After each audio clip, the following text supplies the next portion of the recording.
Terima kasih kepada Vokal Grup Noah yang telah menyampaikan pujian bagi Tuhan, yang juga mengingatkan kepada kita sekalian bahwa di tengah-tengah pengharapan kita yang mungkin ada di dalam pertanyaan, tetapi Tuhan kita Yesus satu-satunya jawaban atas semuanya itu. Sehingga biarlah di dalam Tuhan kita dimampukan untuk menatap hari depan sesulit apapun, karena Tuhan ada beserta dengan kita. Amin. Baik Bapak Ibu, Saudaraku yang sangat Tuhan, selamat pagi semuanya. Shalom. Salam dari pribadi maupun juga dari jemaat Pos Pintu Bandara yang sangat bersyukur hari ini boleh diberikan kesempatan sekali lagi untuk menyampaikan kebenaran firman Tuhan. Tema yang diberikan yaitu mendoakan kesejahteraan dan keadilan ekonomi. Saya berasa seperti dari Kementerian Sosial, saudara ya, dan ekonomi, saudara. Tetapi saya tidak akan berbicara berorasi, tetapi ingin menyampaikan apa yang menjadi firman Tuhan, yang kalau kita baca dari Nehemia, ini suatu hal yang sangat mungkin dekat dengan kehidupan kita, atau mungkin juga jauh dari kehidupan kita, saya tidak tahu. Tapi saya mengajak kita untuk melihat kembali Nehemia pasal 5 ayat 1 sampai ayat yang ke-19 secara keseluruhan. Nanti kita akan masuk ke dalam topik kita. Mari kita memperhatikan Nehemia pasal yang kelima. Jadi kalau kita perhatikan Bapak Ibu Saudaraku yang sangat Tuhan, Nehemia pasal 1 itu bicara tentang bagaimana kerinduan Nehemia untuk membangun kembali tembok Yerusalem ketika dia mendapatkan kabar bahwa tembok Yerusalem telah hancur dan rakyatnya begitu sangat menderita, dan ini menjadi satu hal yang menjadi pergumulan daripada Nehemia. Dia berdoa kepada Tuhan dan Tuhan melembutkan hati raja untuk mengirim Nehemia kembali ke Yerusalem untuk membangun tembok tersebut. Tetapi di dalam melaksanakan tujuan yang agung dan mulia ini, Nehemia juga melihat ada satu kondisi yang ada di dalam kehidupan masyarakat, yaitu bagaimana mereka hidup di dalam kesulitan dan tidak ada kesejahteraan dan tidak ada keadilan ekonominya. Mari kita memperhatikan Nehemia pasal 5. Sebelum kita berdoa, kita membaca firman Tuhan terlebih dahulu. Keluhan rakyat dan tanggapan Nehemia. Terdengar keluhan keras dari rakyat dan para istri terhadap sesama orang Yahudi. Ada yang berkata, kami serta anak lelaki-laki dan anak perempuan kami banyak. Kami harus mendapat gandum supaya kami bisa makan dan hidup. Ada pula yang berkata, ladang kebun anggur dan rumah kami gadaikan untuk mendapat gandum pada masa kelaparan. Juga ada yang mengatakan, kami harus meminjam uang untuk membayar pajak yang dikenakan raja atas ladang dan kebun anggur kami. Sekarang, walaupun kami ini sedang sedara sedaging dengan saudara-saudara sebangsa dan anak-anak kami sederajat dengan anak-anak mereka, namun kami terpaksa membiarkan anak-anak lelaki dan anak-anak perempuan kami menjadi budak. Bahkan beberapa anak perempuan kami harus kami biarkan dimiliki orang. Kami tidak dapat berbuat apa-apa karena ladang dan kebun anggur kami sudah di tangan orang lain. Mendengar keluhan mereka dan berita-berita itu, aku, Nehemia, menjadi sangat marah. Sesudah mempertimbangkannya baik-baik, aku menggugat para pemuka dan para penguasa.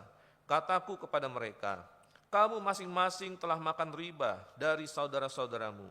Lalu kuadakan sidang jemaah yang besar terhadap mereka.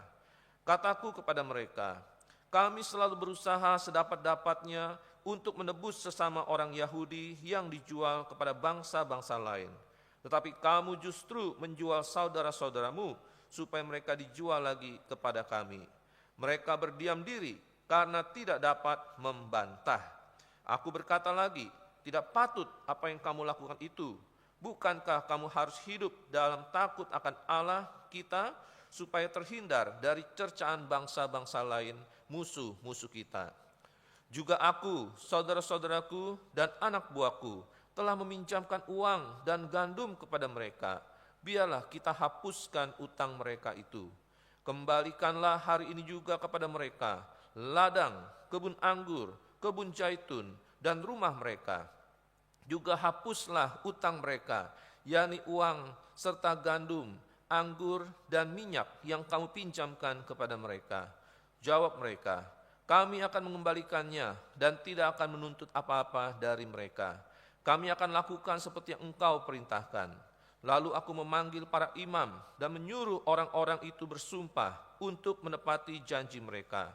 Aku juga mengebaskan lipatan bajuku sambil berkata, begitulah setiap orang yang tidak menepati janjinya, ini akan dikebas Allah dari rumahnya dan hasil jeripayanya.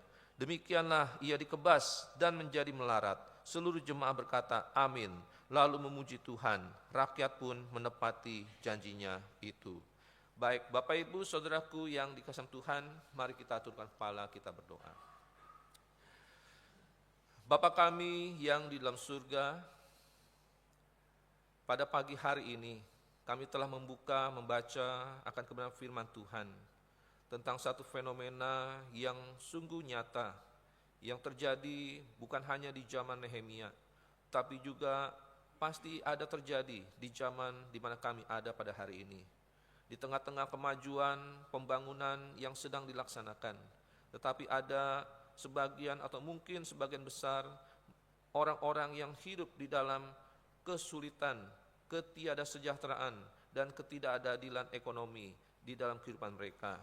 Mungkin hal itu tertutupi oleh kecukupan yang kami ada pada hari ini.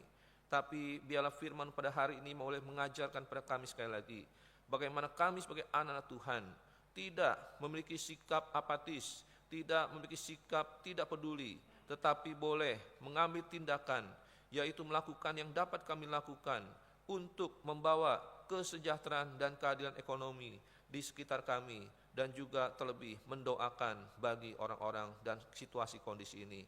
Biar Tuhan tolong melalui pemberitaan firman Tuhan yang akan disampaikan, sehingga kami boleh melaksanakannya dalam kehidupan kami sehari-hari. Terima kasih Bapa, dengar doa kami. Dalam nama Tuhan Yesus kami syukur dan kami berdoa. Amin. Bapak Ibu yang dikasihi dalam Tuhan, situasi kondisi yang tadi kita baca, sekali lagi mungkin ada menjadi satu concern kita, tapi juga mungkin lepas daripada concern kita. Hal itu bisa terjadi karena mungkin kita melihat situasi ekonomi yang ada dilihat dari diri kita sendiri. Yang mungkin kita merasakan mungkin ada gonjang-ganjing ekonomi yang ada, tetapi mungkin kita masih bisa menyesuaikan diri, masih mampu mencukupkan akan keekonomian kita, sehingga hal itu tidak menjadi satu persoalan besar bagi kita. Tetapi saudaraku yang dikasihi Tuhan, tahukah kita bahwa di luar daripada kenyamanan ekonomi yang kita hidupi hari ini, masih banyak orang-orang yang hidupnya di dalam kesulitan, tiada kesejahteraan ekonomi dan keadilan ekonomi di dalam kehidupan mereka. Dan ini menjadi satu hal yang kalau tidak kita bereskan dengan baik, akan menjadi satu hal yang membahayakan daripada kehidupan bersama dan bernegara ke depannya. Nah, oleh karena itu Bapak Ibu Saudaraku yang Tuhan, kalau kita perhatikan di dalam kehidupan sehari-hari, mungkin kita mendengar selentingan orang berjalan di pasar, seorang ibu ketika mau membeli sesuatu untuk kebutuhan sehari-harinya, maka dia mengeluhkan kenapa harga-harga semakin meningkat. Dia berusaha untuk menurunkan harga supaya bisa mendapatkan apa yang dibutuhkan keluarganya. Tetapi itu menjadi satu kesulitan bagi penjual untuk melakukan penurunan harga tersebut. Karena sang penjual juga telah mendapatkan barang-barang jualannya itu dengan harga yang tidak murah. Nah saudaraku yang dikasihi Tuhan, padahal harga terus naik, tetapi uang belanja makin sedikit. Demikian juga kita bisa memperhatikan adanya anak-anak muda yang mungkin dia berprestasi, dia punya IPK yang cukup tinggi, tetapi ketika dia melangkah untuk masuk ke dalam dunia kerja, melamar di pekerjaan itu tidak mudah untuk didapatkan. Dari berjuta atau beratus-ratus orang yang melamar, hanya diterima 1, 2, belasan orang saja. dan semuanya itu memerlukan pengalaman kerja padahal IPK-nya tinggi. Nah saudaraku yang sang Tuhan, semua fenomena ini boleh menggambarkan betapa kehidupan kita di luar ini sedang dalam keadaan tidak baik-baik saja. Maka persoalannya adalah, apakah Tuhan dalam hal ini peduli terhadap masalah ekonomi seperti ini? Apakah Tuhan hanya peduli akan masalah kerohanian kita saja? Apakah bagaimana pandangan Tuhan terhadap kesulitan ekonomi yang kita hadapi? Maka firman Tuhan mau saya katakan bahwa ya, Tuhan peduli dan Tuhan memperhatikan akan kesejahteraan ekonomi dan keadilan di dalamnya. Nah saudaraku yang sang Tuhan, maka kalau kita melihat di dalam Nehemia pasal 5 ini, Nehemia menggambarkan satu realitas ketimpangan sosial yang terjadi di dalam kehidupan orang Israel yang ada di Yerusalem pada waktu itu. Mereka hidup di dalam penjajahan. Kemudian mereka dipaksa untuk melakukan pembayaran pajak kepada penguasa yang ada. Maka pemerintah daerah yang ada di sana mencoba untuk melakukan tugas tanggung jawab mereka dengan membebankan hal itu kepada masyarakat yang ada di bawahnya. Maka sudah jatuh ketimpa tangga, terinjak lagi saudara. Kira-kira itulah keadaan yang mereka hadapi. Nah saudaraku yang sang Tuhan, kenapa hal ini sepertinya biasa-biasa saja? Karena memang kita manusia punya kemampuan untuk menyesuaikan diri saudara. Tetapi kalau ditanya pada relung hatinya, apakah situasi ini menyamankan kehidupannya? Apakah situasi ini diinginkan olehnya? Maka tentu ketika setiap orang diizinkan untuk berbicara, maka semua orang pasti memilih untuk memiliki kehidupan ekonomi yang lebih baik. Betul? Nah saudara, oleh karena itulah ketika Nehemia mendengarkan daripada keluhan masyarakat yang ada pada waktu itu, sebelum mereka meneruskan pembangunan tembok Yerusalem, terbukalah di situ situasi kondisi masyarakat yang ada. Dan dalam hal ini kita melihat ada ibu-ibu yang berteriak terhadap masalah yang mereka hadapi. Nah saudaraku yang sang Tuhan, jadi di sini kita melihat bahwa orang miskin menjual ladang dan rumah mereka karena kelaparan. Kelaparan ini bisa terjadi karena gagal panen mungkin, atau mungkin karena mereka tidak mendapatkan suplai untuk mereka bisa tanam, mereka bisa kembangkan saudara. Ya, atau mungkin ketika mereka sudah panen, maka itu semua dipajak atau dirampas untuk orang-orang besar atau penguasa-penguasa yang ada pada waktu itu. Jadi masyarakat hidup dalam kelaparan sehingga harus menjual ladang bahkan rumah mereka. Bahkan harus menjual juga anak-anak mereka menjadi budak supaya mereka mendapatkan materi untuk bisa membeli kecukupan makanan mereka. Dan ironisnya, sebagian orang Israel lagi yang menjadi penguasa pada waktu itu justru memperkaya diri mereka atas penderitaan sesamanya. Nah saudara, itu bukan terjadi pada waktu zaman dulu saja. Bahkan sampai hari ini, gaya hidup atau sistem seperti ini masih sering terjadi. Nah saudaraku yang dikasihi Tuhan, maka apa yang harus kita lakukan? Nehemia dalam hal ini tidak hanya prihatin.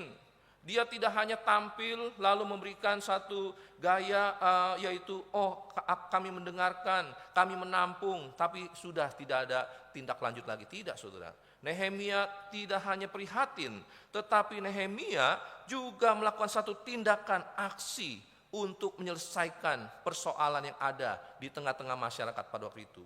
Nah, apa yang dilakukan saudara? Yang pertama, dia memimpin pemulihan ekonomi yang adil, seperti yang kita sudah baca tadi. Dia mengumpulkan semua penguasa-penguasa yang ada di daerah waktu itu di hadapan para jemaah yang besar, lalu disampaikan masalah yang ada, dimintakan untuk solusi apa yang bisa dilakukan untuk menyelesaikan masalah ini. Nah saudaraku yang sang Tuhan, bukan hanya itu, tetapi Nehemia juga dalam hal ini mengajarkan pada kita untuk mendoakan supaya persoalan ini dapat diselesaikan dengan baik. Nah, saya rasa bahwa inilah yang menjadi tugas tanggung jawab kita juga sebagai warga negara, sebagai gereja yang menjadi bagian dari masyarakat untuk melakukan satu tindakan ya, bukan hanya melakukan doa, tetapi juga apa yang bisa kita lakukan untuk mengatasi masalah ekonomi ini. Nah, saudaraku yang sentuhan, jadi kita akan melihat bahwa doa dalam hal ini bukanlah pelarian. Menjawab masalah kesejahteraan dan keadilan ekonomi, doa dalam hal ini bukanlah pelarian, saudara. Mungkin ada yang berkata, ya, orang yang mampu punya kemampuan mengatasi ekonomi dengan apa yang menjadi mereka punya, asetnya, modalnya, dan sebagainya. Tetapi kalau doa, yaitu milik orang-orang susah saja, saudara. Orang-orang yang tidak punya kemampuan, jadi hanya bisa berdoa. Betulkah demikian, saudara? Tentu tidak. Doa sekali lagi bukan pelarian, tetapi fondasi keadilan dan tindakan-tindakan nyata di mana Tuhan dapat turun tangan untuk membantu kita menyelesaikan persoalan yang ada. Oleh karena itu, saudaraku yang Tuhan, pagi hari ini kita akan melihat 3 hal. Bagaimana doa, ya, apa yang harus kita lakukan, yang kita doakan, mengapa, dan bagaimana kita mendoakan kesejahteraan dan keadilan ekonomi itu. Yang pertama, saudara, kalau kita perhatikan, doa membangun fondasi kesejahteraan dan keadilan. Jadi doa sekali lagi bukanlah langkah pelarian bagi orang yang tidak punya harapan, tetapi doa adalah fondasi kesejahteraan dan keadilan. Nah, saudaraku, dalam hal ini kita akan bertanya, apa yang perlu kita doakan berkaitan dengan keadilan dan kesejahteraan ekonomi ini. Yang pertama, saudara, mari kita sebagai umat Tuhan, kita berdoa supaya setiap umat Tuhan, bahkan negeri kita ini, bisa dihapuskan, dipulihkan daripada jeratan hutang yang ada. Nah, saudara, kenapa hal ini perlu kita doakan? Karena hutang kita tahu itu menjadi satu beban bagi seseorang untuk mengalami satu kemajuan. Kita melihat di dalam kehidupan sehari-hari, orang yang susah, dia dipaksa atau terpaksa berhutang. Akhirnya hidupnya terjerat oleh hutang dan tidak bisa lepas daripada hutang. Kalau kita perhatikan tadi yang disampaikan, apa saja yang sudah hilang dari mereka, itu sebagai satu hal yang sistematis, saudara. Yang pertama dimulai dari kelaparan. Orang kalau sudah lapar dan tidak bisa berusaha apa-apa lagi, maka langkah terakhir yang bisa mereka lakukan adalah menjual apa yang mereka punya. Bahkan ketika rumah sudah dijual, kemudian bahkan sampai anak digadaikan, lalu mereka juga terjerat hutang.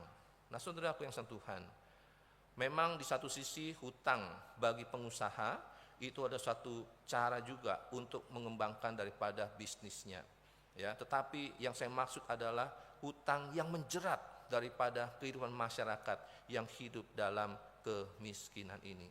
Nah, saudaraku yang dikasihi Tuhan, maka apa yang perlu kita doakan supaya negeri kita, masyarakatnya terbebas, terpulihkan daripada hutang. Dalam hal ini doa untuk pembebasan dan beban utang itu harus kita naikkan kepada Tuhan. Mari kita doakan supaya negeri kita yang punya hutang dapat diselesaikan dengan baik. Supaya pemerintah kita diberikan hikmat bijaksana oleh Tuhan sehingga hutang yang mereka lakukan bisa dibayarkan dengan sebaik-baiknya. Dan tentu ini tidak menjadi beban daripada kehidupan masyarakat yang ada. Nah, saudara, kalau kita lihat daripada kasus-kasus korupsi yang ada pada hari ini, itu bukankah menjadi satu hal yang ironis bagi negeri kita, betul? Ya, hutang sangat begitu banyak, tetapi korupsi yang terjadi di negeri kita juga sangat begitu banyak. Hutang yang ada seolah-olah ditakutkan untuk dibebankan kepada masyarakat, sementara korupsi daripada kekayaan negeri kita ini dibiarkan begitu saja. Nah, saudaraku yang sang Tuhan, mari kita doakan supaya pemerintah dalam hal ini punya ketegasan, punya keberanian, punya hati untuk membebaskan, menyelesaikan daripada persoalan hutang yang ada di negeri kita ini. Nah, itu bagi negeri kita. Demikian juga dalam kehidupan kita. kita berdoa supaya kita terlepas daripada hutang, saudara. Kalau kita punya hutang, maka kita juga punya tanggung jawab untuk menyelesaikan daripada setiap hutang yang ada di dalam kehidupan kita. Ya, kita lakukan yang terbaik, ya, supaya hutang kita itu bisa selesai dan kita bisa terbebas daripada semuanya itu. Nah, saudaraku yang sangat Tuhan, mari kita juga berdoa supaya masyarakat kembali mampu memenuhi daripada kebutuhan dasarnya. Yaitu apa? Sandang, pangan, dan papan. Supaya paling tidak mereka masyarakat bisa memenuhi kebutuhan dasar ini. Sebab kalau tidak, maka ini akan menjadi satu masalah di kemudian hari, saudara. Ini menjadi pokok doa kita, yaitu kebebasan dari hutang, kemudian masyarakat mampu memenuhi kebutuhan dasarnya, dan juga berdoa supaya agar ada integritas dalam sistem pinjaman kita dan bukan eksploitasi. Kalau kita lihat hari-hari ini, ya, apalagi di tengah-tengah masyarakat yang di bawah sekali, saudara, itu subur bertumbuh daripada orang-orang atau badan-badan yang meminjamkan uang dengan bunga yang sangat tinggi. Nah, saudaraku, bukankah ini adalah satu masalah? Ini bukan menyelesaikan masalah, ini adalah menciptakan masalah baru. Dan mungkin kalau kita lihat kenapa orang-orang ini melakukan hal tersebut, saudara, karena mereka melihat ada celah untuk mengambil keuntungan daripada kesulitan orang-orang yang ada. Kalau kita perhatikan salah satu tayangan di televisi, khususnya di Provinsi Jawa Barat, ya, ada seorang gubernur yang begitu gencar untuk turun ke lapangan memperhatikan masalah masyarakatnya, dan salah satu yang dipotret adalah bagaimana masyarakat yang hidup dalam kemiskinan terjerat oleh hutang, dan hutang itu berbunga yang sangat tinggi sekali. Nah, saudaraku yang Tuhan, jadi kita berdoa supaya di dalam sistem peminjaman ini yang melakukan pinjaman dengan riba yang begitu tinggi itu dapat diberantas dan dibereskan dengan sebaik-baiknya. Kalau kita perhatikan di dalam Alkitab, Imamat 25 ayat 35 sampai 37. Maka firman Tuhan berkata demikian, apabila saudaramu jatuh miskin sehingga tidak sanggup bertahan di antaramu, maka engkau harus menyokong dia sebagai orang asing dan pendatang, supaya ia dapat hidup di antaramu. Jangan engkau mengambil bunga atau riba daripadanya, melainkan kau harus takut akan Allahmu, supaya saudaramu dapat hidup di antaramu. Jangan engkau memberi uangmu kepadanya dengan meminta bunga, juga makananmu janganlah kau berikan dengan meminta riba. Jadi mari kita berdoa supaya sistem daripada pinjam meminjam ini dapat dibereskan, ditertibkan, saudara, supaya masyarakat yang hidup dalam kemiskinan tidak terjerat oleh sistem yang akan mencelakakan mereka. Saudaraku yang sangat Tuhan, maka keadilan ekonomi itu dimulai dari memulihkan yang milik orang lain, yaitu bukan memperkaya diri kita sendiri. Ya, ini harus menjadi concern daripada kita. Kemudian yang kedua, saudara, kita berdoa untuk bukan hanya pemulihan hutang, tetapi pemulihan kehidupan Kristiani yang seimbang. Ya, pemulihan Kristiani yang seimbang. Apa maksudnya, saudara? Dalam hal ini kita berdoa supaya upah layak itu tersedia bagi kehidupan masyarakat yang bekerja. Memang hari ini kita melihat bahwa pemerintah dalam hal ini juga sudah menetapkan upah minimum daripada orang-orang yang bekerja, ya, baik itu provinsi, kecamatan, kabupaten, dan lain sebagainya. Tetapi kita berdoa supaya upah ini adalah sudah diperhitungkan dengan sebaik-baiknya dan layak tersedia bagi mereka yang bekerja. Dan dalam pelaksanaannya juga ada satu ketegasan, sehingga jangan sampai lagi ada orang-orang yang dibayar di bawah daripada upah yang sudah ditetapkan itu, saudara. Dan kita juga perlu berdoa agar pemberi kerja dalam hal ini bertindak adil. Ini juga menjadi satu masalah, ketimpangan daripada keadaan ekonomi yang ada. Kalau saudara perhatikan, ada satu kasus di daerah Surabaya, saudara. Dan melalui kasus ini menjalar kepada seluruh negeri ini, yaitu bagaimana terjadinya penahanan ijazah daripada orang-orang yang bekerja. Ya, ketika mereka mau mengambil ijazahnya kembali, harus membayar sedemikian sejumlah uang. Nah, saudara. Dan ternyata ini tidak hanya diterapkan oleh satu perusahaan, ternyata banyak perusahaan-perusahaan yang menerapkan hal itu. Jadi mempersulit daripada ruang gerak daripada orang yang bekerja itu. Mereka bertindak tidak adil. Bahkan mungkin juga mempekerjakan karyawan lebih daripada jam kerjanya. Ini sering terjadi, saudara. Lebih dari jam kerja disebut loyalitas, saudara. Atas nama loyalitas. Nah, saudaraku yang Tuhan, jadi banyak sekali PR, persoalan yang ada di negeri ini yang kita sebagai anak Tuhan dipanggil untuk mendoakannya. Dan juga sebagai orang Kristen melakukan kesaksian kita dengan sebaik-baiknya. Dan kita juga dipanggil untuk berdoa agar orang-orang miskin tidak terpinggirkan. Jangan karena mereka kesulitan ekonomi dan membutuhkan pekerjaan, membutuhkan ekonomi, lalu kita bisa mempermainkan atau bisa meminggirkan mereka. Saudara, firman Tuhan Ulangan 24 ayat 14-15 berkata, janganlah engkau memeras pekerja harian yang miskin dan menderita, baik ia saudaramu maupun seorang asing yang ada di negerimu, di dalam tempatmu. Pada hari itu juga haruslah engkau membayar upahnya sebelum matahari terbenam. Ia mengharapkannya karena ia orang miskin, supaya ia jangan berseru kepada Tuhan mengenai engkau, dan hal itu menjadi dosa bagimu. Jadi ini kita perlu doakan, saudara. Ya, banyak sekali praktek-praktek ketidakadilan masih sering terjadi di dalam masyarakat kita. Nah, saudara, yang berikutnya adalah kita juga berdoa agar semua orang punya cukup makan dan pakaian. Doa juga agar tidak ada yang kehilangan tempat tinggal akibat hutang. Dan doa agar ekonomi memuliakan manusia, bukan memiskinkannya. Ya.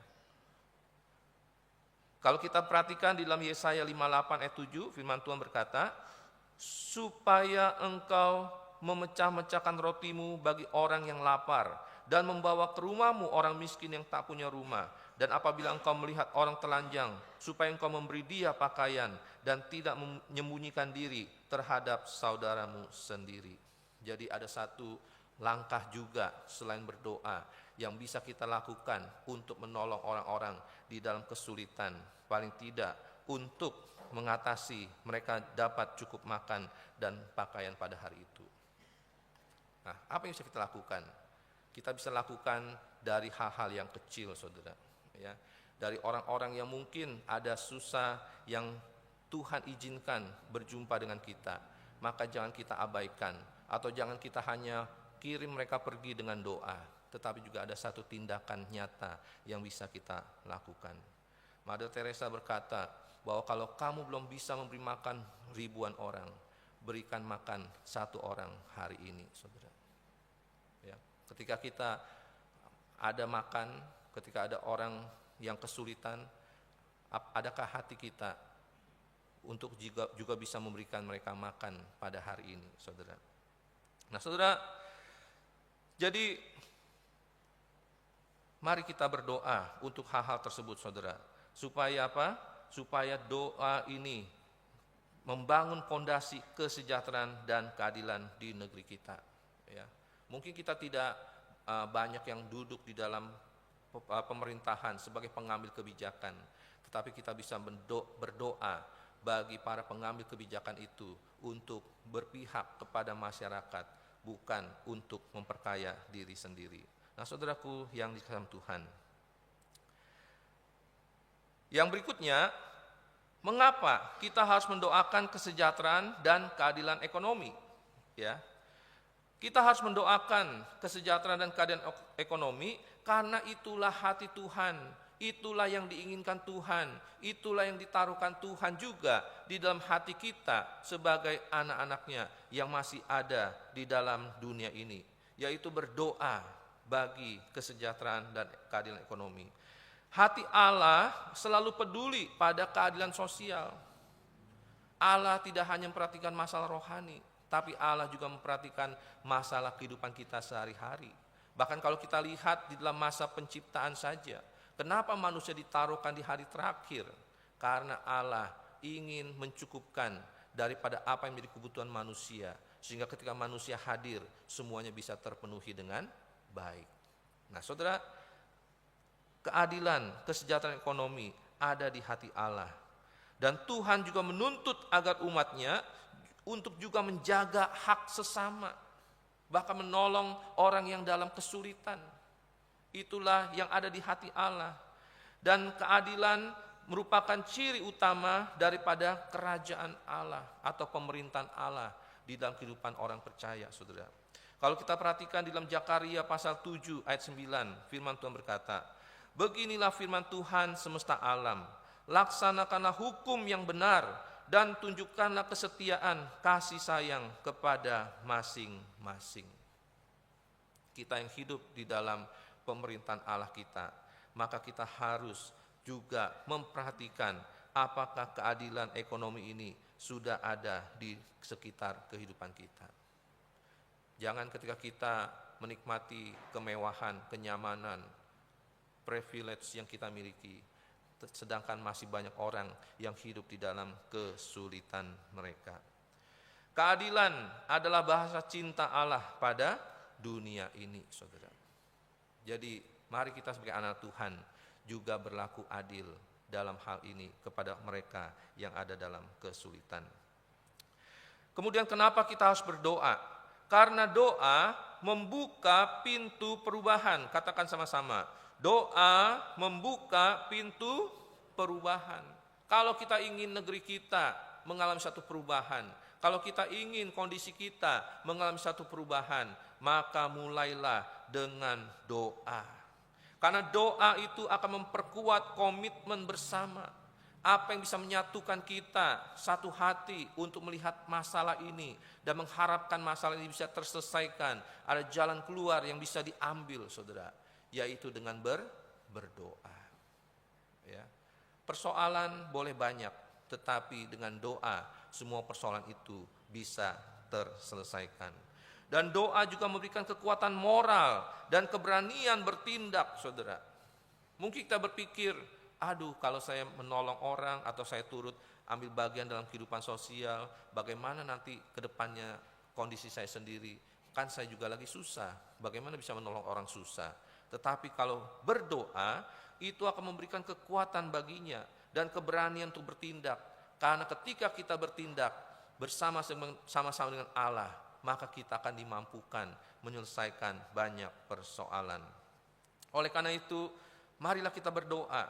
Karena dengan berdoa kita menyelaraskan diri kita dengan kehendak Allah. Semakin kita berdoa, semakin Tuhan bukakan apa yang bisa kita lakukan untuk membantu mengatasi kesejahteraan dan keadilan ekonomi ini. Amsal 31 ayat 8-9 berkata, "Bukalah mulutmu untuk orang yang bisu, untuk hak semua orang yang merana. Bukalah mulutmu, ambillah keputusan secara adil, dan berikanlah kepada yang tertindas dan yang miskin hak mereka." Dengan berdoa, kita bisa menjadi juru syafaat Tuhan bagi orang-orang yang hidup dalam kesulitan itu, untuk menyerahkan setiap pergumulan mereka pada Tuhan dan meminta Tuhan memberikan jalan keluar yang terbaik untuk masalah itu. Jadi sekali lagi, saudara, doa bukanlah pelarian. Doa bukanlah jalan orang tak punya harapan, tapi doa adalah cara Tuhan untuk mendatangkan keadilan dan kesejahteraan bagi masyarakat. Alasan ketiga, saudara, mengapa kita harus berdoa? Karena dengan berdoa akan ada dampak nyata di dalam tindakan nyata. Doa mendorong tindakan sosial dan ekonomi, ya. Doa membangun komunitas yang saling peduli. Dalam hal ini, dalam ruang lingkup yang kecil, misalnya di gereja kita, ya, kita punya satu badan yang namanya diakonia dan misi, saudara. Ya, mari kita doakan supaya lewat badan ini atau komisi ini kita juga bisa memberikan satu kontribusi bagi meringankan kesulitan keekonomian orang-orang yang ada di sekitar kita, saudara. Pertanyaannya adalah, sungguhkah kehadiran kita sebagai gereja Tuhan, sebagai umat Tuhan yang ada di wilayah ini berdampak bagi orang-orang yang ada di sana, di sekitar kita, yang hidup dalam kesulitan? Mungkin kita tidak bisa mengcover semua, tetapi apa yang kita lakukan bisa menjadi seperti setetes air di padang gurun yang dahaga ini, saudara. Nah, semuanya itu bisa kita lakukan dengan apa? Dimulai dengan doa, ya. Berdoa bersama-sama. Apalagi yang bisa kita lakukan? Apalagi yang bisa kita lakukan? Apalagi yang bisa kita lakukan? Nah, saya percaya gereja yang melakukan hal itu akan menjadi gereja yang disukai dan diterima oleh masyarakat yang ada di sekitar kita. Amin. Mereka menyadari ada kemanfaatan kehadiran gereja di tengah-tengah mereka. Gereja tidak menjadi satu benteng gading yang orang luar tidak mengerti apa yang ada di dalamnya dan apa dampaknya bagi kehidupan mereka. Nah, doa juga akan menciptakan budaya bisnis yang etis. Maka kita sebagai orang yang berusaha, bekerja, pengusaha, maka berdoa supaya kehidupan, iklim, cara kita berusaha itu juga mempunyai satu budaya bisnis yang etis, yang sesuai dengan nilai-nilai kekristenan. Yaitu apa? Bahwa pekerjaan kita ini bukan hanya sekedar menghasilkan keuntungan. Ini seperti yang sudah disampaikan pada minggu lalu, saudara. Ya, bahwa bekerja itu bukan hanya soal mendatangkan keuntungan, cuan, tetapi untuk mensejahterakan banyak orang dan menjadi berkat, dan terlebih lagi nama Tuhan dimuliakan. Ya. Nah, saudara, mari kita berdoa sampai kepada cara melakukan bisnis kita juga dengan berdoa. Mari kita tidak melakukan bisnis kita dengan cara-cara dunia yang tidak etis. Ya, kalau dunia kan melihat kalau ada kesempatan, sekalipun itu mungkin menghancurkan daripada orang lain, ambillah kesempatan itu. Ya, sebab kalau kita tidak ambil, akan diambil oleh orang lain. Nah, itu cara dunia mencoba untuk meraih kesempatan memperkaya diri. Tetapi firman Tuhan Galatia 6 ayat 7 berkata, jangan sesat, Allah tidak membiarkan dirinya dipermainkan, karena apa yang ditabur orang itu juga yang akan dituainya. Kalau kita menjalankan bisnis kita dengan tidak etis, maka satu hari kita pun akan diperlakukan tidak etis oleh orang atau lawan atau rekan bisnis kita sekalipun, saudara. Ya. Tapi kalau kita melakukannya dengan etis, maka kita percaya Tuhan ada bersama dengan kita dan Tuhan akan membela bisnis usaha kita. Jadi kita tidak hanya berdoa soal uang, kita berdoa supaya sistem ekonomi dapat menghidupi, bukan memiskinkan. Kita doakan, saudara. Ya. Hari ini kalau kita lihat pernyataan daripada pemerintah kita tentang masalah ekonomi yang ada, bahkan sampai dikatakan ahli-ahli ekonomi dengan segala ilmunya itu sudah tidak terpakai lagi di zaman ini. Harus ada satu perubahan atau gaya berpikir yang baru dalam menghadapi kesulitan ekonomi yang ada. Nah, kita sebagai anak Tuhan memulainya dengan berdoa. Kalau begitu, kita sampai kepada bagian yang penting, yaitu bagaimana cara kita mendoakan keberlanjutan kesejahteraan ekonomi dan keadilan ekonomi ini. Yang pertama, mari kita berdoa sekali lagi bagi pemerintah kita. Ya, bawa dalam doa kita supaya pemerintah kita bisa menetapkan satu kebijakan ekonomi yang mensejahterakan masyarakatnya, yang mengangkat daripada kemiskinan masyarakatnya untuk naik kepada level yang lebih baik, saudara.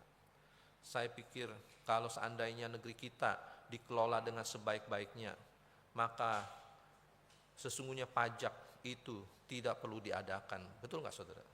Betul apa betul? Hah? Semua di sini banyak mengeluhkan tentang pajak. dan kita mempositifkan akan hal ini dengan berkata, ya karena pajak itu untuk membangun negeri kita, ya. Tetapi kalau secara akal sehat saya berpikir, saudara, bahwa kekayaan negeri kita ini sebenarnya sudah cukup untuk mengcover daripada segala kebutuhan negeri kita sendiri. Maka negara yang sehat itu seharusnya bukan mempertinggi pajaknya, tetapi meringankan pajaknya, supaya masyarakatnya bisa bergerak dengan lebih leluasa lagi, saudara. Nah, tapi hal itu kita doakan, ya, supaya kedepannya ada kebijakan-kebijakan yang baik. Kita juga doakan supaya pemerintah kita transparansi dan anti korupsi, dan itu betul-betul ditegakkan. Hari ini kita sudah dikejutkan begitu banyak terungkapnya korupsi-korupsi yang triliunan-triliunan, bahkan sampai ada yang memberikan satu perbandingan korupsi yang ada itu bisa membeli kapal induk, ya, militer untuk menjaga keamanan negeri kita, gitu ya. Dan biarlah itu bukan hanya menjadi satu seperti soda, saudara, tampil di awal tapi nggak tahu ujungnya kemana. Bahkan uang yang bisa diambil kembali untuk negara kita perginya kemana kita nggak tahu. Nah, itu harus ada transparansi di dalamnya. Kita doakan badan-badan yang menegakkan anti korupsi ini supaya dapat melaksanakan tugas tanggung jawabnya dengan sebaik-baiknya. Kita doakan supaya upaya-upaya pelemahan penanganan anti korupsi ini supaya dijauhkan, saudara, ya. Dan doakan supaya keputusan pemerintah kita juga melindungi daripada orang yang lemah. Jangan hanya berpikir keuntungan dan mengabaikan atau membiarkan masyarakat yang lemah saja. Sebab kalau masyarakat yang lemah sudah bersuara, maka akan terjadi goncangan di negeri ini, saudara. Yesaya 32 ayat 22 berkata, sebab Tuhan adalah hakim kita, Tuhan ialah yang memberi hukum bagi kita, Tuhan ialah raja kita, Dia akan menyelamatkan kita. Jadi pemerintah harus tahu di atas diri mereka masih ada Tuhan. Jadi biarkan kita berdoa supaya pemerintah kita punya hati yang takut akan Tuhan, punya hikmat yang diberikan Tuhan untuk membawa kesejahteraan dan keadilan ekonomi bagi masyarakatnya. Yang kedua, kita berdoa bagi pelaku bisnis dan dunia kerja. Doakan supaya perusahaan-perusahaan menerapkan upah yang layak, ya, supaya masyarakat bekerja dengan tidak seperti rodi, saudara, ya, bekerjanya diperes begitu rupa, tetapi upahnya seminim-minimnya. Tentu jangan seperti itu. Kita doakan supaya perusahaan menerapkan upah yang layak. Doakan juga supaya pelaku bisnis agar kegiatan bisnisnya tidak merugikan lingkungan atau pekerja. Doakan agar ada etika dan tanggung jawab sosial diterapkan di dalam pelaku-pelaku bisnis dan dunia kerja. Terlebih lagi kalau kita sendiri ada di dalamnya. Dan yang berikutnya, doa sebagai warga gereja dan masyarakat. Mari kita berdoa agar jemaat tergerak, peduli terhadap tetangga yang tertindas. Kita ada di tengah-tengah lingkungan kita berada, tetangga kita. Mungkin mereka hidup dalam kesulitan ekonomi mereka. Jangan tutup mata. Mari kita jadi anak Tuhan yang juga peduli terhadap mereka. Bahkan mungkin lewat kasih, perhatian, doa yang kita berikan, itu bisa menjadi satu jembatan bagi mereka yang belum mengenal Tuhan untuk boleh melihat kasih yang nyata itu seperti apa. Amin. Kasih harus ada di dalam tindakan, saudara. Ya. Doakan juga supaya gereja membuka ruang bagi pelatihan keterampilan dan keuangan. Nah, ini menarik juga, saudara. Ya, jadi gereja tidak hanya bicara soal rohani, tetapi saya percaya di gereja ini juga banyak sekali pelaku-pelaku usaha, ahli-ahli ekonomi, dan ada juga sebagian orang-orang yang mungkin bingung bagaimana meningkatkan keekonomian mereka, bagaimana memulai satu usaha, memperbaiki ekonomi. Maka gereja harus melakukan satu mungkin pelatihan, mungkin pembinaan dan sebagainya, itu harus digiatkan, saudara. Dan doakan agar komunitas mendorong usaha kecil berkelanjutan, ya. Bagaimana supaya ekonomi kita bisa meningkat? Ya harus melakukan satu usaha ekonomi, saudara. Ya, kita tidak bisa hanya mendoakan, hanya mengharapkan tanpa melakukan satu tindakan.